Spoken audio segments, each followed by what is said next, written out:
Bonjour. On va attendre quelques minutes. Bonjour. Bonjour Zaid. Bonjour Alexandre. Nous allons commencer dans quelques instants. J'attends encore une minute pour le retardataire.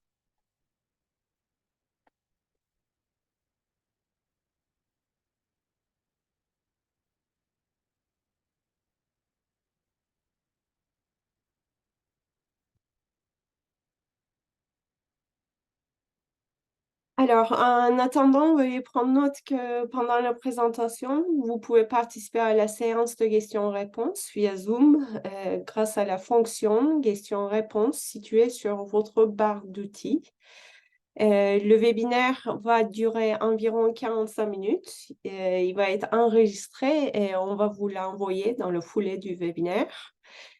Et enfin, c'est un webinaire interactif. Si vous avez des questions, s'il vous plaît, n'hésitez pas à les mettre dans le chat.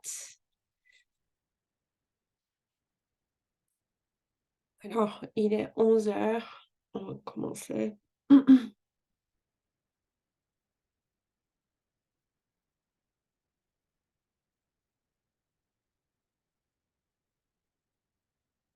Bon, on va commencer. Bienvenue à notre webinaire Centralisation des données de construction afin de stimuler les marges. Je me présente, je m'appelle Ulma Karkoun et j'ai le plaisir de représenter Procore en tant que responsable marketing produit. Procore, pour faire un petit rappel, est une plateforme de gestion de projets de construction connectés qui réunit toutes les parties prenantes d'un projet. C'est une plateforme qui couvre toutes les étapes d'un projet, dès l'appel d'offres jusqu'à la clôture, en passant à la gestion financière. Et aujourd'hui, pour nous accompagner dans cette discussion, j'ai l'immense plaisir d'accueillir Agilité Solutions, qui est un partenaire de Procore en France. Agilité Solutions est un spécialiste de l'aménagement intérieur. Et par rapport à notre sujet, j'espère qu'ils vont nous donner plein d'insights intéressants, car c'est une entreprise qui est bien avancée dans leur chemin de digitalisation. Donc, bonjour Alexandre et bonjour Zaïd. Est-ce qu'on peut faire un petit tour de table, s'il vous plaît? On va commencer peut-être avec vous, Alexandre. Oui, bonjour, merci. Écoutez, donc, je m'appelle Alexandre Loisy, je suis directeur de la préconstruction chez Agilité Solutions. J'aurai l'occasion par la suite de présenter un petit peu plus en détail Agilité Solutions, mais principalement, donc, chez Agilité, je m'occupe de toutes les parties en amont des projets avant que ceux-ci ne rentrent dans l'opérationnel. Donc voilà, tout ce qui est appel d'offres jusqu'à la signature des contrats. Et ensuite, je transfère cela à l'équipe opérationnelle qui ici est représentée par Zaid. Oui, donc bonjour à tous. Donc moi, je suis Zaid Chehadé, donc chef de projet chez Agilité Solutions depuis bientôt 2 ans. Comme il a dit Alex, moi, je fais partie de l'équipe exécution, donc de l'équipe construction. On vous présentera Agilité dans les futurs slides. Super, merci beaucoup. Et Alexandre, si vous pouvez parler un petit peu d'Agilité Solutions, s'il vous plaît. En quelques mots, donc Agilité Solutions, on est contractant général européen. Donc, contractant général, on fait de l'aménagement intérieur dans les secteurs des bureaux, du retail et de l'hospitalité. Nous sommes une entreprise européenne. Alors, le siège est à Paris, en France, mais nous livrons actuellement dans 12 pays à travers l'Europe et nous avons environ 8 bureaux implantés dans les différents principaux pays européens. Nous sommes à peu près 65 au niveau staff. Nous faisons un chiffre d'affaires cette année de à peu près 50 millions. Alors, nous sommes nous avons un repeat business en fait avec nos clients qui est autour de 70%. Donc, c'est assez intéressant parce que ça montre le suivi qu'on a, enfin, en tout cas, la continuité qu'on a auprès de ses clients. On fait un chantier pour eux et derrière, on en fait un deuxième, un troisième dans les différents pays ou différents sites, que ce soit en retail comme en bureau. Donc, par exemple, quelques noms de clients qu'on pourrait avoir. Donc, c'est des noms souvent internationaux comme des LinkedIn, on a fait leur siège parisien, ou encore des entreprises, enfin des cabinets d'avocats américains, Kirkland Ellis ou Hogan Lovells. Également au niveau des marques que l'on suit à travers l'Europe, on peut citer NBA par exemple, Lululemon, Victoria's Secret, Stella McCartney.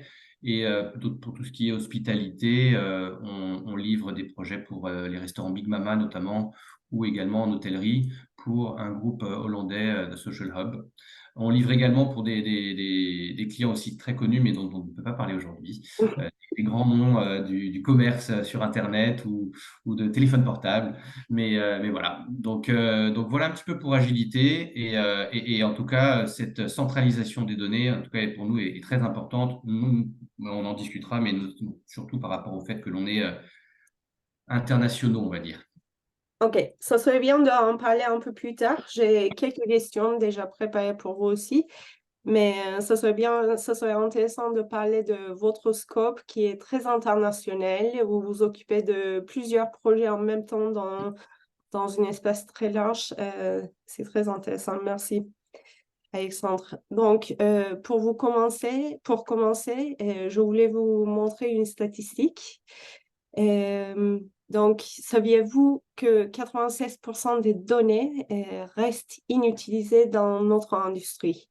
Je trouve que c'est une statistique assez choquante. Nous connaissons cette statistique grâce à une étude réalisée en 2018, reprise et republiée ensuite par McKinsey en 2019. Et pour être précis, il s'agit de l'utilisation des données qui sont déjà produites. En d'autres termes, ce sont des données disponibles, mais non utilisées. Et il s'agit de tout type de données. Ça peut être des données administratives, financières ou même des emails ou des dessins, par exemple. Et chez Procore, c'est justement là où nous voyons davantage d'opportunités dans la construction. C'est précisément dans l'utilisation des données, exploiter les données grâce à des solutions technologiques qui peuvent nous aider à tirer des insights de nos activités passées et à fournir des insights d'avenir, pour l'avenir. Et donc, après une statistique choquante, donc c'est la bonne nouvelle ici. La bonne nouvelle, c'est que les Français sont convaincus que l'utilisation des données peut les aider à réduire les coûts. Nous avons, chez Procore, nous avons mené une étude quantitative cette année qui s'appelle «L'avenir de construction en France». Et les résultats ont montré que les entreprises estiment qu'elles peuvent réduire leurs coûts jusqu'à 24% si elles utilisent et standardisent l'utilisation des données. Et donc, justement, sur ce sujet, j'aimerais bien commencer mes questions sur les données. Donc, nous avons aujourd'hui un directeur de la préconstruction et après chef de projet, donc de la partie d'exécution. Je voudrais vous poser ma première question. Que signifie la centralisation des données dans votre métier? Alex, vous voulez commencer? Allez.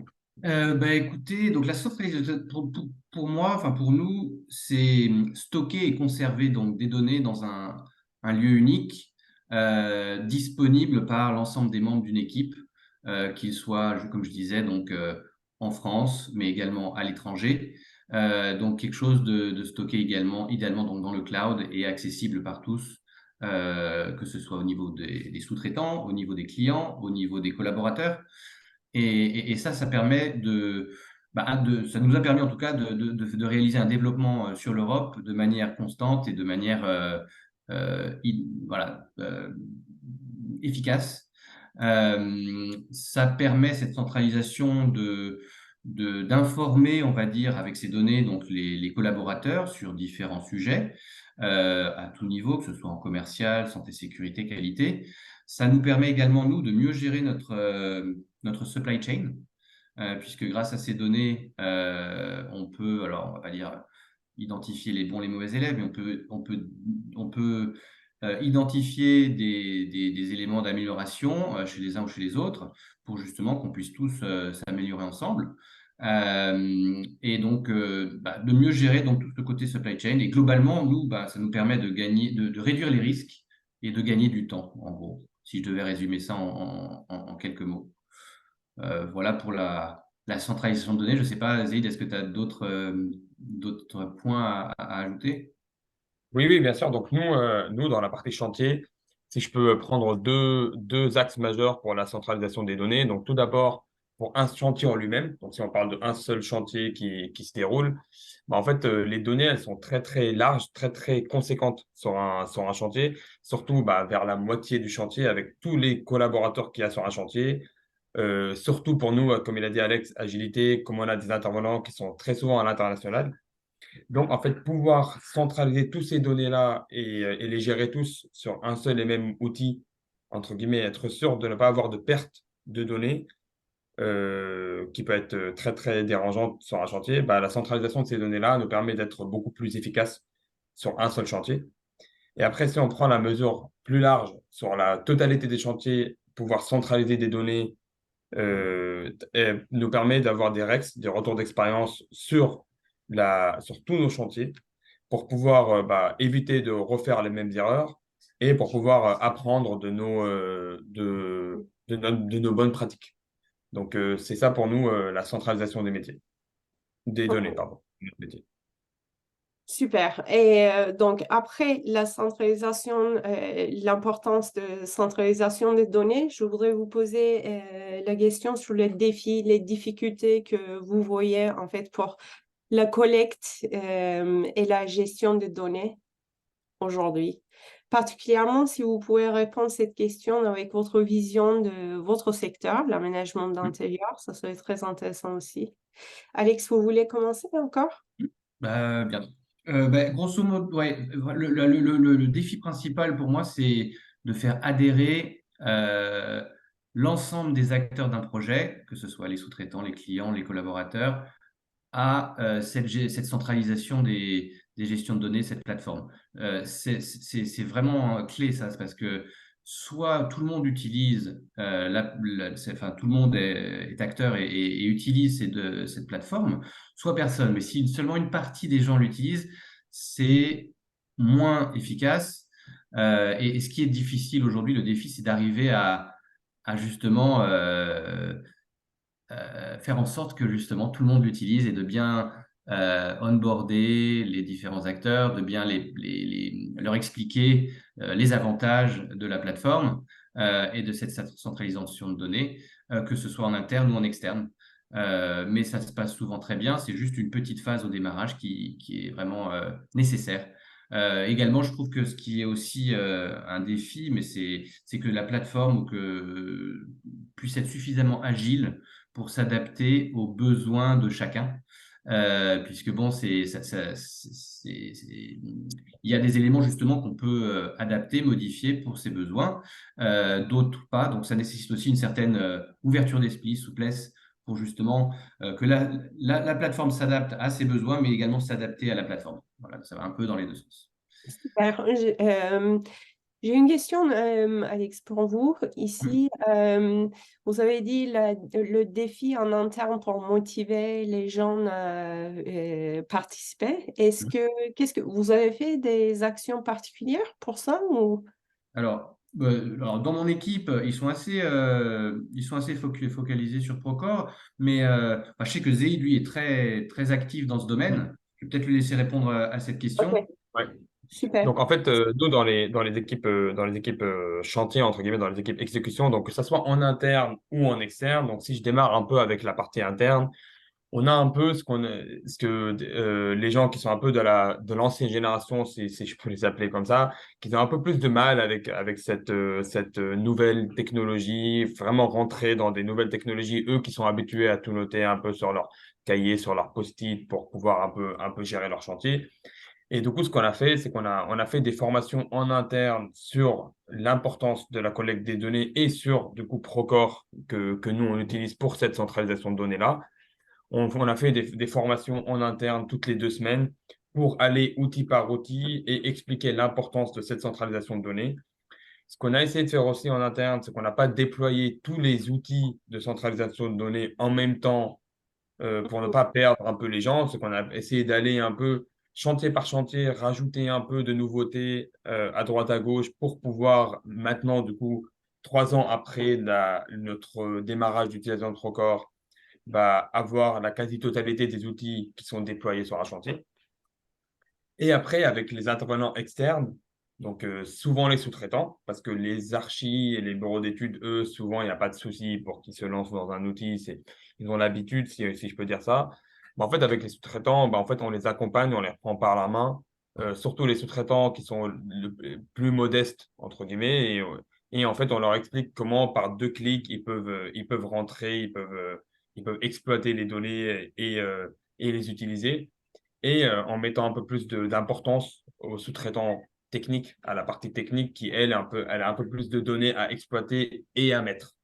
Donc, si je peux résumer en 2 mots, c'est vraiment d'essayer d'aller lentement à tout expliquer parce que une gestion de données, une centralisation de données qui est mal faite, ça pourrait faire un point négatif sur un chantier plutôt qu'un point positif, en fait.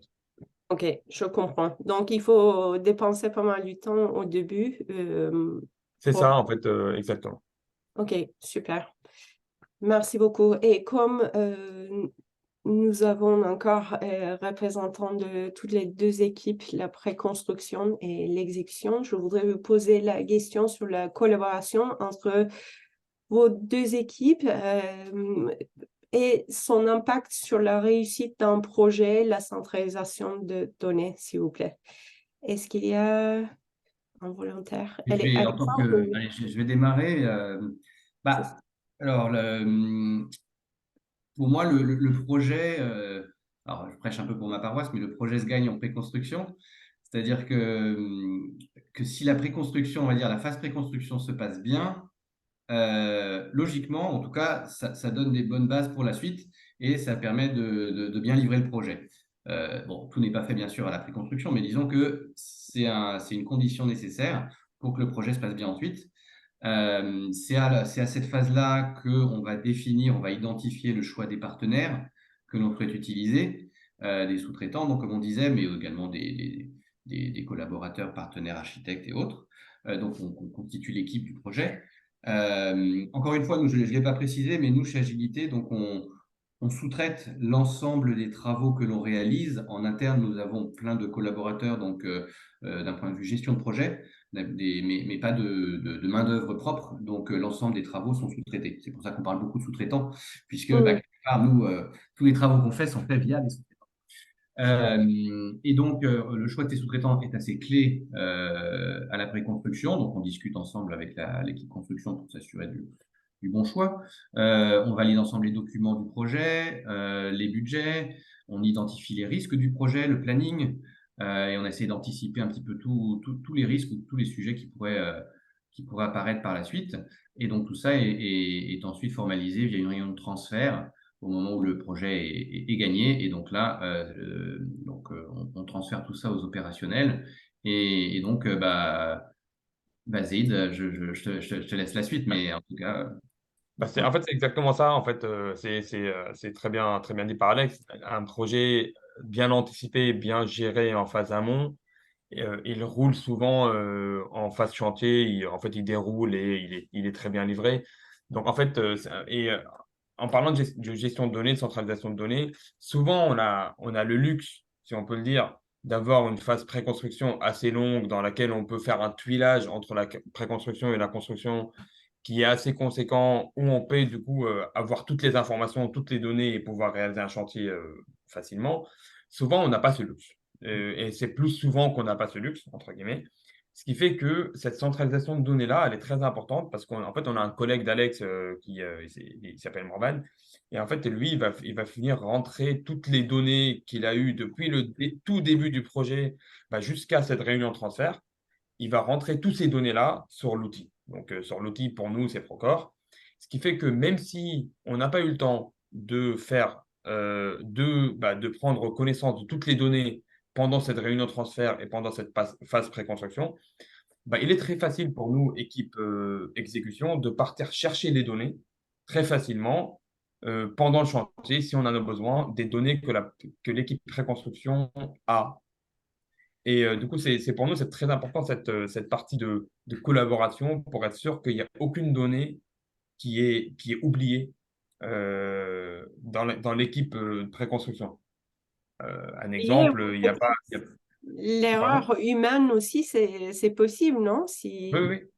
Mais en fait, ce qu'on veut éviter, et souvent, c'est que par exemple, le client nous ait déjà transmis un sous-traitant imposé ou une référence de porte à mettre. Je prends deux exemples un peu que j'ai sur le chantier actuel que je suis en train de gérer. Et en fait, nous, ces informations-là, elles sont cruciales pour nous, équipe opérationnelle. Et on sait que nous, toutes ces données-là, très importantes pour nous, elles sont déjà stockées sur Procore. Donc, moi, il suffit que je parte et je peux les récolter. Et c'est des données que si jamais on n'a pas, bah, vont coûter très, très cher au projet en partie exécution. Ok, je comprends. Merci beaucoup. Donc, c'est la question évidente,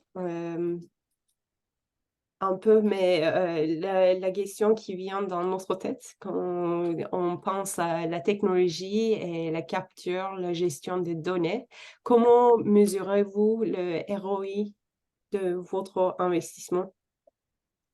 Bah, alors moi, je dirais que c'est difficile de le quantifier à l'heure actuelle, vraiment en euros, même si in fine, justement, c'est des euros gagnés.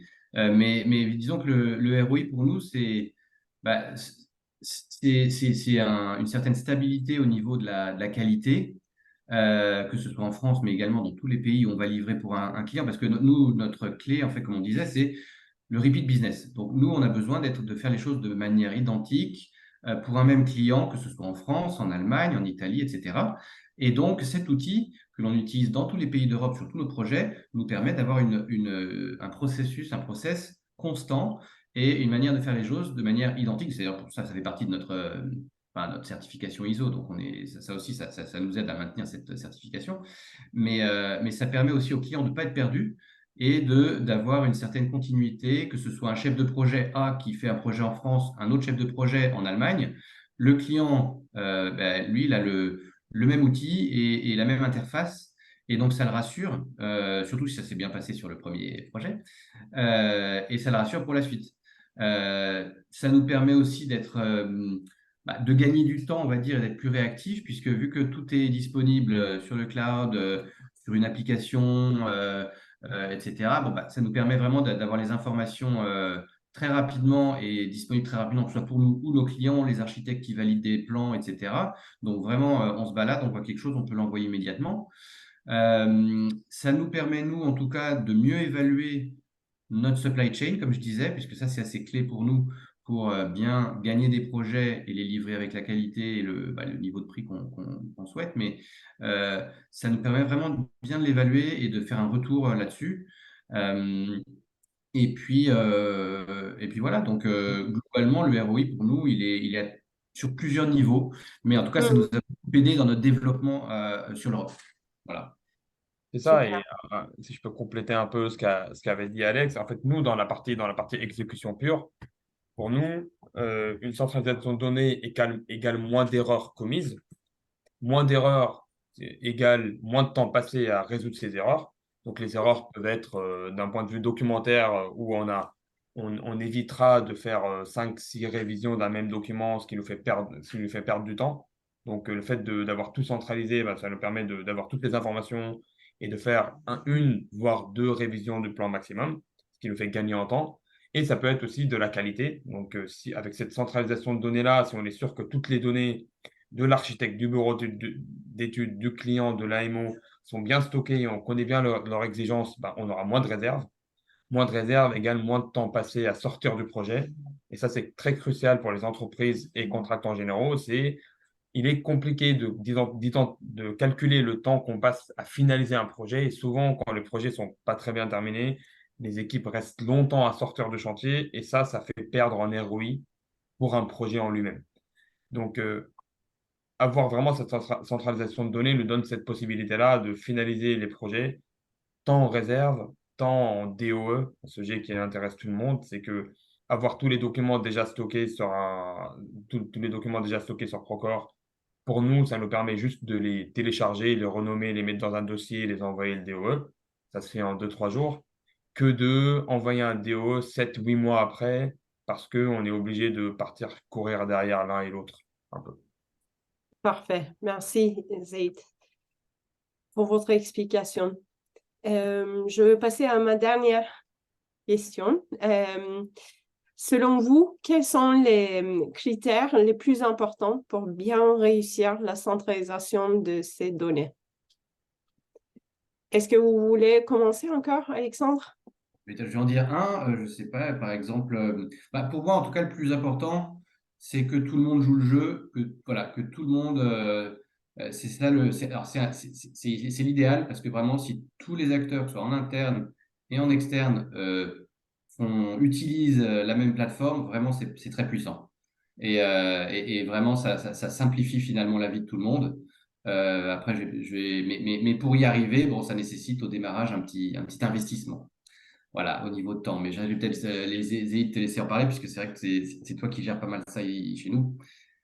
Oui, oui, bah en fait, comme tu as dit, en fait, il faut bien onboarder. C'est-à-dire que ça soit en interne, un nouveau qui arrive, il faut bien le former sur Procore. Il ne faut pas vraiment le laisser un peu perdu dans la nature. Il faut bien expliquer au démarrage d'un projet à tous les intervenants quelle est la méthodologie que nous, on utilise pour centraliser les données.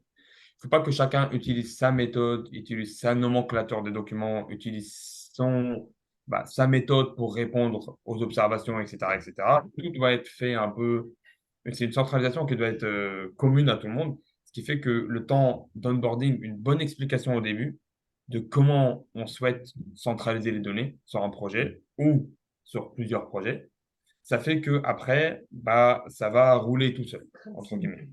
Et ça, donc ça, c'est le premier. Comme il a dit Alex, deuxièmement, il faut que tout le monde joue le jeu, ou quasiment tout le monde. On peut s'en sortir s'il y a une ou deux personnes qui ne jouent pas le jeu, mais il faut que la quasi-majorité du projet soit avec nous à jouer le jeu.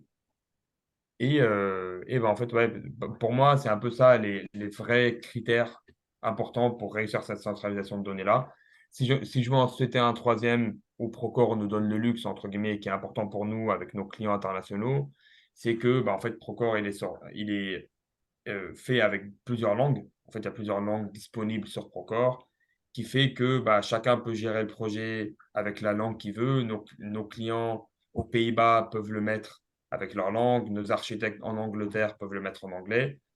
Et ce qui fait que ça, c'est un bonus, entre guillemets, important pour la centralisation de données que donne Procore pour nos projets. Super, merci beaucoup. Zaid, on est arrivé à ma dernière question. On va voir s'il y a des questions de l'audience.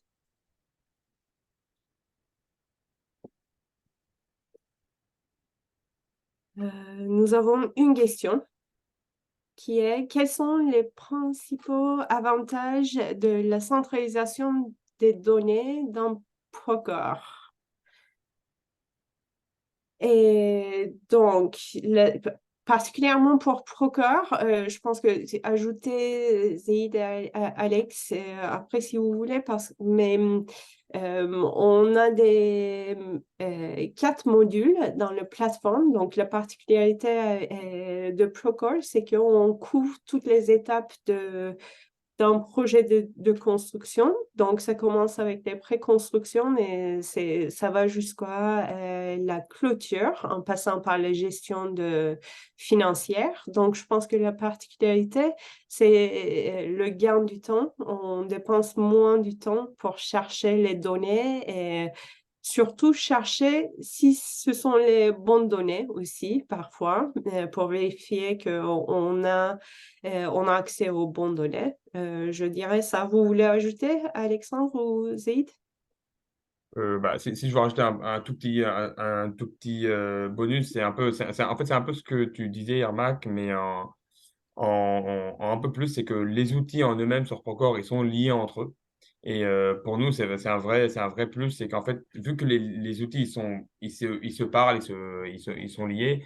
Donc, si on a une tâche dans l'outil du planning de Procore, en fait, on pourrait poser une question avec l'outil DDR de Procore et lier cette tâche de planning, ce qui fait qu'en fait, les données, elles sont liées entre elles. Et c'est vraiment intéressant pour nous, en fait, qui fait que, en fait, il n'y a pas une donnée qui est lâchée toute seule dans un outil et une autre donnée qui est lâchée toute seule dans un autre outil. En fait, tous les outils un peu parlent ensemble et c'est très intéressant.